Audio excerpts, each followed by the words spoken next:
तो हरक सिंह रावत कांग्रेस का दामन थाम चुके हैं और अब पूर्व सीएम त्रिवेंद्र रावत ने हरक सिंह को सबसे बड़ा पलटी मार करार दिया।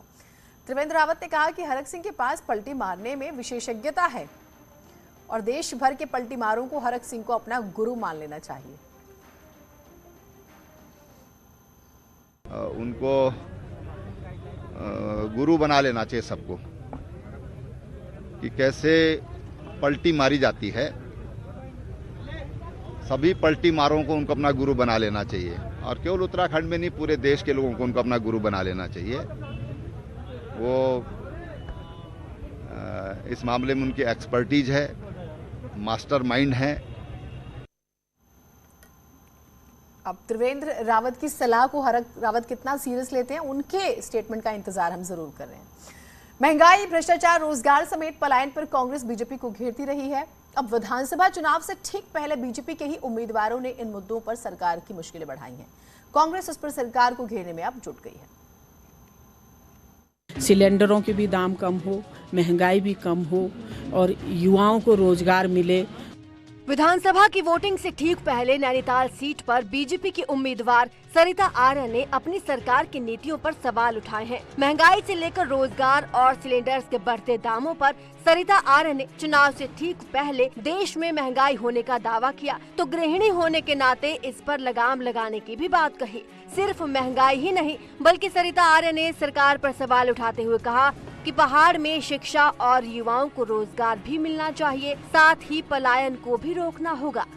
महंगाई कम हो, क्योंकि गृहिणी होने के नाते मुझे ये रहेगा कि सिलेंडरों के भी दाम कम हो, महंगाई भी कम हो और युवाओं को रोजगार मिले, स्वास्थ्य की व्यवस्थाएं ठीक हो और हमारी शिक्षा की व्यवस्थाएं ठीक हो। इसीलिए क्योंकि युवाओं को रोजगार देंगे, आज शिक्षा ठीक होगी, स्वास्थ्य ठीक होगा, पलायन भी रुकेगा और खेती को भी हमने बढ़ावा देना है।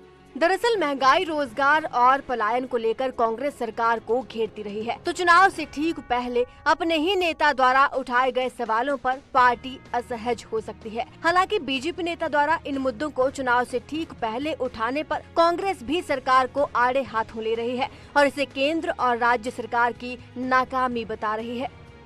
हमेशा इस बात को कहती थी कि भारतीय जनता पार्टी की सरकार में महंगाई चरम सीमा पर है, रोजगार कहीं पर नहीं मिल पा रहा है, किसानों की आय दुगनी नहीं हो पाई है।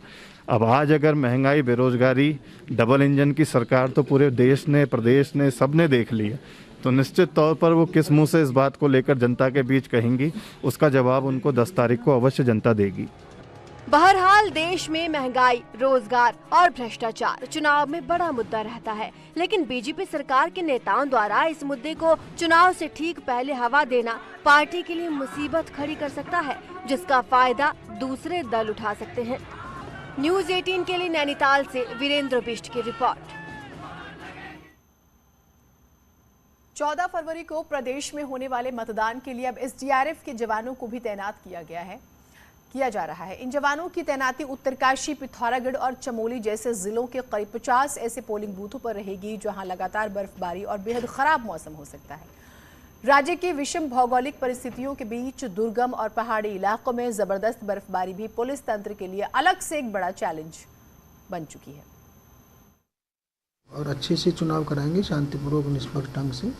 जो थोड़ी बर्फ की संभावना अभी देखने से लग रहा है, बर्फ और आगे भी आएगी, तो उसको देखते हुए जो दूरस्थ वाले और कठिन टफ एरियाज हैं, उसके लिए हमने बूथों पे एसडीआरएफ की भी तैनाती की है, क्योंकि वो भी पीएसी के जवान होते हैं, तो उससे वो समस्या जिससे कि टफ एरियाज में पहुंचने में दिक्कत ना हो।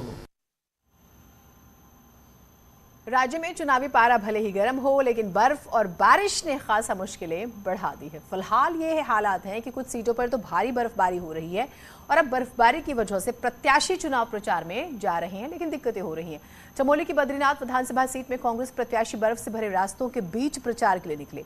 बर्फीले रास्तों पर चलकर कार्यकर्ता अपने प्रत्याशियों के लिए वोट मांग रहे हैं।